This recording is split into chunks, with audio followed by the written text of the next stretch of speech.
कैसे हैं आप सब। आज हम डिस्कस करने वाले हैं नए टॉपिक के बारे में, पर उससे पहले हमारा जो एक आखिरी में टॉपिक बच चुका था sp2 हाइब्रिडाइजेशन में, ठीक है, तो उसकी क्लासिफिकेशन हमें पढ़नी थी। तो उसमें क्या है हमारे पास, देखो इसको 2 कैटेगरी में डिफरेंशिएट किया गया है। पहला जो हमारा है विनाइलिक हैलाइड और दूसरा है अराइल हैलाइड। विनाइलिक हैलाइड में क्या है, जैसे विनाइलिक हैलाइड होता क्या है, देखो इसमें सबसे पहले हम बात कर रहे हैं कि जो sp2 है, ठीक है, कार्बन और हेलोजन के बीच में। अब कार्बन को हमने जो हेलोजन से जुड़ा है उसको हमने क्या नाम दिया था, अल्फा, ठीक है। उससे नेक्स्ट वाला क्या था, बीटा, ठीक है। ये आपको याद रखना है, बोला नहीं है, ठीक है। तो अब देखो यहाँ पे अगर आप विनाइलिक देखो, विनाइलिक में क्या सिस्टम है, हमारे पास 2 कार्बन है, इसके बीच में क्या है, देखो इसी बीच में क्या है हमारे पास डबल बॉन्ड है, ठीक है। तो जो ये कार्बन है, देखो यहाँ पे क्या जुड़ा हुआ है हमारे पास, ये केस तो बना रहा है केस, लेकिन जो इसका कार्बन है उस पर sp2 हाइब्रिडाइजेशन है, ठीक है। देखो यहाँ पे 1 2, ठीक है। तो ये क्या हुआ है हमारे पास sp2 हाइब्रिडाइजेशन, ठीक है। और वो भी कौन से बॉन्ड पे, अल्फा बॉन्ड पे। अल्फा बॉन्ड पे क्या बना है हमारे पास, sp2 हाइब्रिडाइजेशन। इसी केस में देखो, देखो यहाँ पे क्या है अराइल हैलाइड। अराइल हैलाइड में क्या है, देखो यहाँ पे भी बेंजीन के ऊपर डायरेक्ट हमने क्या लगा दिया, हैलाइड। तो इस केस में भी क्या बन रहा है, sp2 हाइब्रिडाइजेशन बन रही है, ठीक है। तो ये था हमारा लास्ट टॉपिक। अगर हम अपना कंटेंट देखें तो इसमें हमने अपने इंट्रो भी खत्म कर लिया था, इंट्रो हो गया था, क्लासिफिकेशन भी हो गई है। नेक्स्ट हम बात नॉमेनक्लेचर हम बाद में देखेंगे, ठीक है। और ये थोड़ा सा इजी टॉपिक भी है, ठीक है। और अभी हम नेचर के बारे में डिस्कस करने वाले हैं, ठीक है, कि हमारा नेचर कैसा होता है। नेचर ऑफ कार्बन और हेलोजन बॉन्ड के बीच में, ठीक है। देखो जो कार्बन और हमारा हेलोजन बॉन्ड होता है उसमें क्या होता है, फर्स्ट ऑफ ऑल वो कोवलेंट बॉन्ड होता है। कौन सा बॉन्ड होता है, कोवलेंट।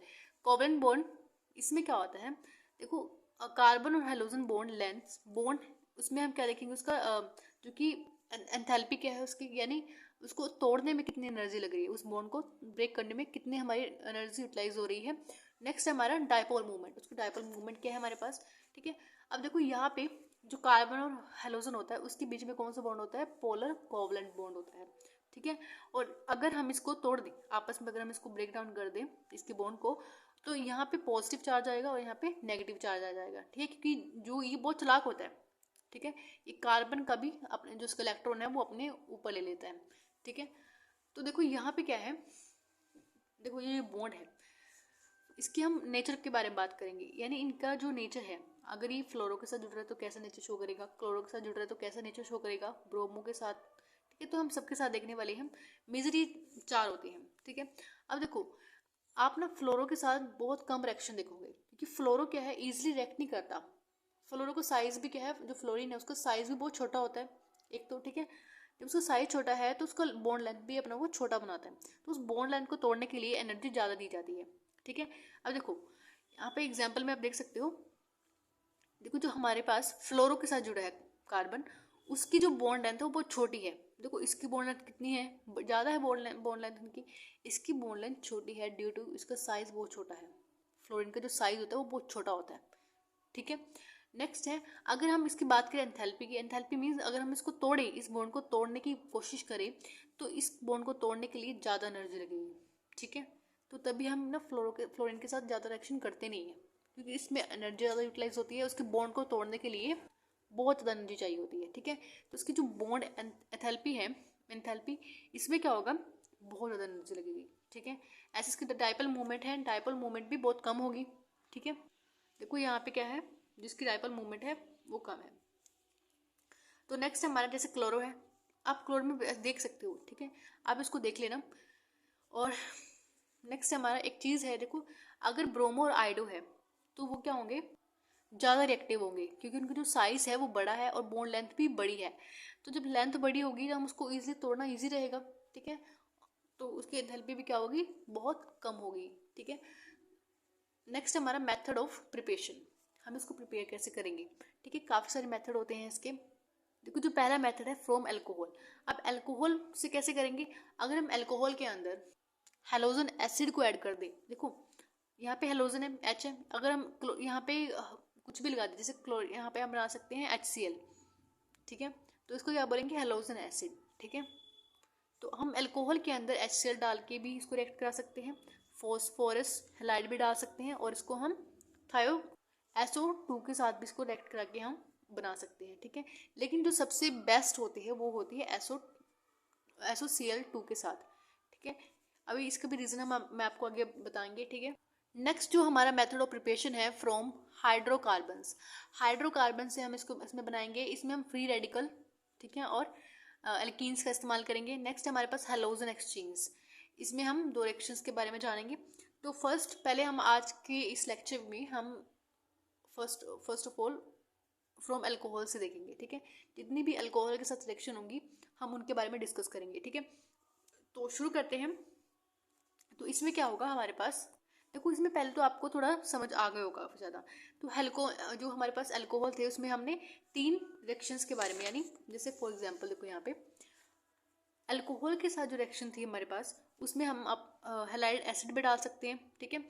और उसमें हमने फॉस्फोरस हैलाइड भी डालना है, कुछ भी डाल लो, ठीक है। इन तीनों में से आप कोई भी प्रोसेस करके आप बना सकते हो, ठीक है। लेकिन जो सबसे बेस्ट मेथड है वो थर्ड वाला है। तो हम सबसे पहले मेथड में अल्कोहल में इस चीज़ को डालेंगे, यानी HCl को डालेंगे, या आप हैलाइड एसिड को बोल दो, ठीक है। तो हम पहले इसको अल्कोहल को और इसको रिएक्ट करके तब बनाएंगे, उसके बाद फिर इन दोनों रिएक्शन के बारे में डिस्कस करेंगे, ठीक है। तो देखो यहाँ पे हमारे पास एसिड है, तो फर्स्ट रिएक्शन हमारे किसके साथ थी, हैलाइड एसिड के साथ। The hydroxyl group of the alcohol is replaced by the halogen atom. जो हमारा हाइड्रोक्सिल ग्रुप है, ये हमारे कौन सा ग्रुप होता है, हाइड्रोक्सिल ग्रुप। इसको हमने एक्सचेंज करना है किसके साथ, हैलोजन के साथ, और फिर ये क्या बनाएगा हमारे पास, हेलो अल्केन्स। तो उसके बाद फॉर्मेशन होगा हमारे पास हेलो अल्केन्स का। तो नेक्स्ट है to replace the hydroxy group alcohol are the treated with the concentrated acid halogen acids, ठीक है। तो हैलोजन एसिड क्या था, वही जो जैसे हमारे पास यहाँ पे HCl है, तो अब इसको भी बोल सकते हैं कि हमारे पास यहाँ पे हैलाइड लग चुका है, ठीक है। उसके बाद हम इसमें फॉस्फोरस हैलाइड भी डाल सकते हैं, ठीक है। थायनाइल क्लोराइड भी डाल सकते हैं, ठीक है। तो फर्स्ट हम देखेंगे जो हमारे पास हैलोजन एसिड है, अगर हम वो डालते हैं इसके अंदर क्या होगा। तो देखो हमारे पास अल्कोहल है, हमने इसके अंदर डाला हैलोजन एसिड। अब हैलोजन एसिड में अब यहाँ पे HCl ले लो, सपोज हमने यहाँ पे X की जगह पे HCl रख दिया, ठीक है। और हमने यहाँ पे अगर हम इसी रिएक्शन में एक रिएजेंट डाल दें, तो उस रिएजेंट का नाम है ZnCl2। तो इसको बना के क्या बन जाएगा, ये ग्रुप प्रोसेस बन जाएगा, ठीक है। अगर आपने यहाँ पे HCl डाल दिया और यहाँ पे ZnCl2 डाल दिया, तो यहाँ पे ग्रुप प्रोसेस बन जाएगा, ठीक है। तो इसमें क्या होगा, हमारे पास अल्काइल हैलाइड इससे रिएक्ट करेगा। देखो इसको ना तोड़ो, फर्स्ट ऑफ ऑल यहाँ पे तोड़ोगे तो इसका पॉजिटिव चार्ज इस तरफ आ जाएगा, नेगेटिव चार्ज ये ले लेगा, क्योंकि ये जो ऑक्सीजन क्या है हमारे पास हाईली इलेक्ट्रोनेगेटिवेट होता है। जब हाई जो इलेक्ट्रोनेगेटिव होता है ना, तो इस केस में क्या होता है, ये अपने ऊपर इलेक्ट्रॉन ले लेता है। तो इसी केस में इसमें क्या होता है, जो इलेक्ट्रॉन होता है वो उसके ऊपर आ जाता है, और जो R है हमारे पास यानी कार्बन है उसके ऊपर पॉजिटिव चार्ज आ जाता है, ठीक है। ऐसे इस केस में होगा, ठीक है। ये अपने ऊपर ले लेगा पॉजिटिव चार्ज, और देखो अब इसके अपोजिट चार्ज, जैसे ये माइनस है तो माइनस किसके साथ रिएक्ट करेगा, R के साथ यानी कार्बन के साथ। तो ये जब इसके साथ रिएक्ट करेगा तो हमारे पास क्या बनेगा, अल्काइल हैलाइड, ठीक है। अगर हम इसको इससे कराएंगे तो वाटर बना लेगा, ठीक है। तो नेक्स्ट हमारे पास reaction of primary and secondary alcohol with halogen acid are they carried out the presence of their anhydrous ZnCl2। तो इसमें क्या है, इसमें बताया है यानी जो प्राइमरी और सेकेंडरी है आप इसी रिएक्शन को इस प्रोसेस से कर सकते हो, ठीक है। तो जो हमारी थर्ड रिएक्शन है उसको नहीं कर सकते आप, ठीक है। थर्ड रिएक्शन को करने के लिए आपको शेकिंग करनी पड़ेगी, उसके अंदर HCl डालना पड़ेगा रूम टेम्परेचर पे, तब जाके वो हमारा अल्काइल हैलाइड बनाएगा, ठीक है।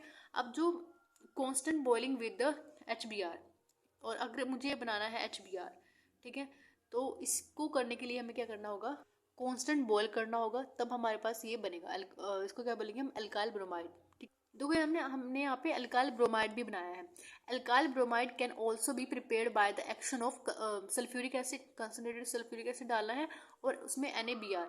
तो जब हम इसमें डालेंगे, जैसे हमने यहाँ पे अल्कोहल के साथ NaBr जब ऐड किया और उसके अंदर हमने कंसनट्रेटेड सल्फ्यूरिक एसिड भी डालना है, ठीक है, तब जाके हमारे पास क्या बनेगा, Br यानी अल्काइल ब्रोमाइड बनेगा, ठीक है।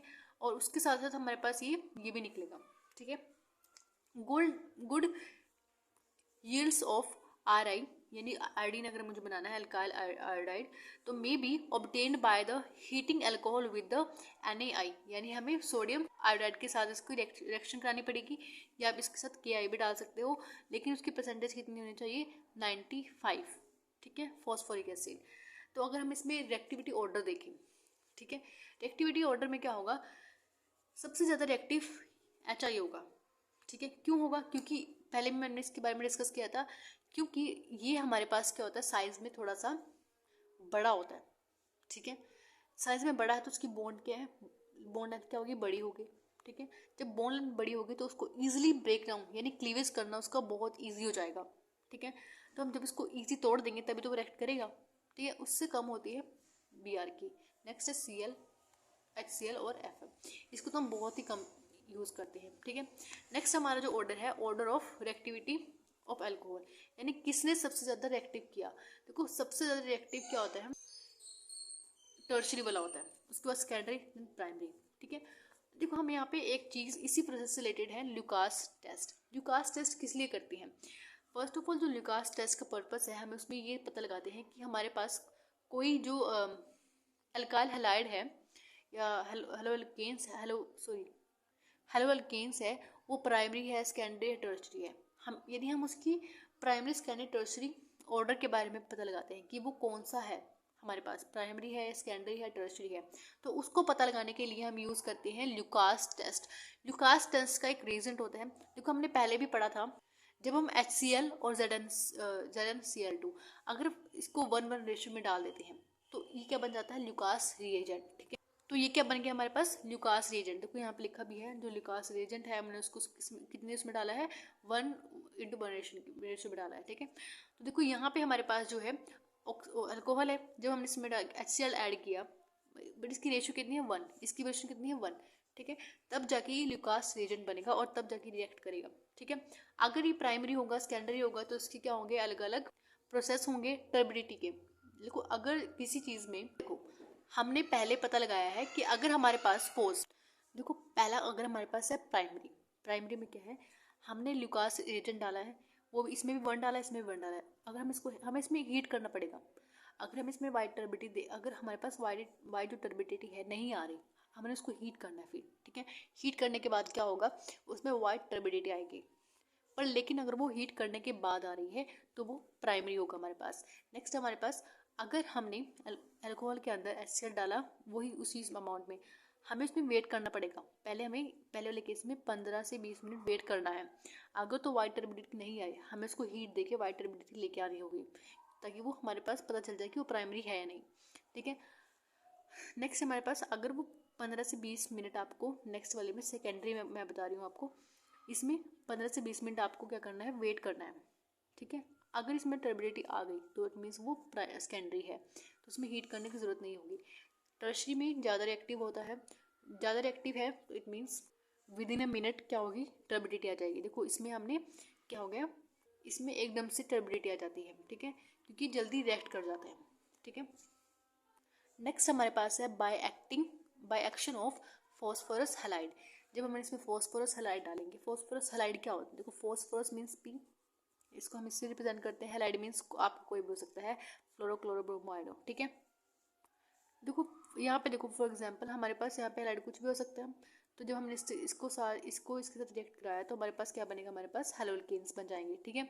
तो फर्स्ट ऑफ ऑल अगर हम रिएक्ट कराते हैं PCl5 के साथ, PCl5 के साथ जब हम इसको रिएक्ट कराएंगे तो हमारे पास ये बनेगा, लेकिन इसके जो साइड प्रोडक्ट होंगे वो डिफरेंट होंगे। अगर हमने 5 के साथ यानी PCl5 के साथ रिएक्ट करा रहे हैं तो हमारे पास POCl3 भी बनेगा और उसके साथ एसिड भी बनेगा।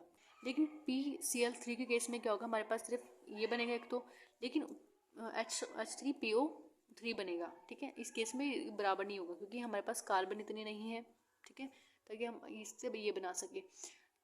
नेक्स्ट है हमारा, अगर आपको PB यहाँ पे क्या दिखाया है, जो आपको PB3 है और PI3 है, वो आप ऐसे नहीं बना सकते। इसको बनाने के लिए आपको क्या चाहिए होगा, आपको इन दोनों को इंडिविजुअल लेना होगा। यानी मेरे कहने का मतलब क्या है कि जो हमने फॉस्फोरस लिया है वो भी अकेला लेना है और ब्रोमाइड भी हमें अकेला लेना है। लेकिन जब हमने PCl3 के बारे में, PCl5 के बारे में बात की थी, तो उस केस में ऐसा नहीं था, हमें PCl3 का और PCl5 का क्या सोल्यूशन बनाया मिलता है, ठीक है। लेकिन आपको PBr3 का सोल्यूशन बनाना नहीं मिलता, जब आपको रिएक्शन करानी होती है तभी आपको उसी टाइम उसको डालना होता है, ठीक है। ऐसे ही इस केस में होता है। और ऐसा ही आयोडीन के केस में होता है। तो हमें इसको रिएक्शन के टाइम पे ही डालना होता है। तो PB3 और PBI are not very stable compound, ये बहुत स्टेबल नहीं है, इसलिए हम इसको अलग अलग रखते हैं। And they are prepared in situ, यानी इन सेटू का मीनिंग क्या होता है? इसका मीनिंग होता है कि हमें रिएक्शन के दौरान इनको डालना पड़ता है, हम इसको पहले बना के नहीं रख सकते, या पहले बना बनाया नहीं आएगा ये मार्केट में। हमें इसको बना के जब हम रिएक्शन कर रहे होंगे तभी हमें इसको अलग अलग फॉर्म में डालना होगा, ठीक है। And produce in a reaction mixture, हमें तभी इसको उस मिक्सचर में डालना होगा। And by the reaction of the red phosphate, हमें इसको, देखो जो फॉस्फेट होता है ना वो रेड फॉस्फेट इसको बोलते हैं, ठीक है। और उसको ब्रोमाइड, अगर आपको ब्रोमाइड बनाना है तो ब्रोमाइड डालो, आयोडीन बनाना तो आपको आयोडीन डालना होगा, ठीक है। जैसे इस सेक्शन में क्या है हमारे पास, देखो हमारे पास अल्कोहल है, हमने इसमें जो फॉस्फर है, रेड फॉस्फर को हमने इसमें अलग डाला है। और देखो यहाँ पे हैलाइड कुछ भी डाल सकते हो, ब्रोमाइड, आयोडीन, वो आपकी मर्जी है, ठीक है। फिर हमें इसको रिएक्ट करा के ये बनेगा हमारे पास, ठीक है। नेक्स्ट हमारे पास है, तो ये हमारा लास्ट होगा टॉपिक। इसमें क्या है हमारे पास, by reaction with the thionyl chloride. देखो इस केस में क्या है, SOCl3 इसका फॉर्मूला है, ठीक है। जब आप इसको अल्कोहल के साथ रिएक्ट करोगे, देखो इसमें सारे के सारे अल्कोहल के ही हम बात कर रहे हैं, यानी आपको जितने भी रिएजेंट है या रिएक्शन है हमें किसके साथ करानी है, अल्कोहल के साथ करानी है, ठीक है। लेकिन हमें जो ये है आपने अलग अलग लेनी है, ठीक है। किस चीज़ से करा रहे हो, जैसे हमने यहाँ पे PCl, पहले हमने क्या लिया था, PCl3 लिया था, PCl5 भी डाल सकते हो, अगर आपको अलग अलग मिले हैं तो डालना, ठीक है। तो इस केस में क्या होगा हमारे पास, SOCl2 जो हमारे पास है वो क्या है, थायनाइल क्लोराइड है। आपको इसको पायरिडीन के प्रेजेंस में करना होगा। पायरिडीन में जब आप इसे पायरिडीन डालोगे तो इसमें क्या होगा, इस बॉन्ड की क्लीवेज होगी, ठीक है। R और OH की क्लीवेज होगी, और क्लीवेज होने के बाद यहाँ पे भी क्लीवेज होगी, उसके बाद ये अल्काइल क्लोराइड बन जाएगा और SO2 और HCl बन जाएगा। देखो SO2 और HCl जो हमारे पास होता है वो गैसेस फॉर्म में रिड्यूस हो जाएगा, इसको हम इजीली निकाल सकते हैं, ठीक है। लेकिन जो हमने जो पहली रिएक्शन की थी, ठीक है, उन केसेस में क्या था, जो हमारे पास साइड प्रोडक्ट बन रहे थे उसको हम इजीली नहीं निकाल सकते, इसलिए उनको थोड़ा सा मीन्स कम बेटर बताया गया है। ये सबसे बेटर रिएक्शन थी, इन तीनों में से सबसे बेटर रिएक्शन यही थी, क्योंकि इसमें हम अकेला एक प्रोडक्ट ही मिलता है हमें जो हमें चाहिए होता है, बाकी तो उसमें से उड़ जाता है, ठीक है। लेकिन जो दूसरे वाले केस में अगर हम देखें, हमें देखो इस वाले केस में देखो, इस वाले केस में क्या है, इस वाले केस में हमें ये भी साथ में मिलता है, तो इसको निकालना, रिमूव करना बहुत मुश्किल होता है, ठीक है। तो इसलिए इनको ज़्यादा बेटर नहीं बताया गया है, थर्ड वाली रिएक्शन को ज़्यादा बेटर बताया गया था, इसलिए जो इसका रीज़न था, क्योंकि वो ईजिली हमें मिल जाता है और उसकी जो गैसेस फॉर्म में वो जो साइड प्रोडक्ट होते हैं वो भी उड़ जाती है, ठीक है। तो हमारी अल्कोहल जो रिएक्शन है वो सारी ख़त्म हो चुकी हैं। नेक्स्ट हम जो हमारे बच चुके हैं रिएक्शन उनके बारे में डिस्कस करेंगे। And thank you for watching this video.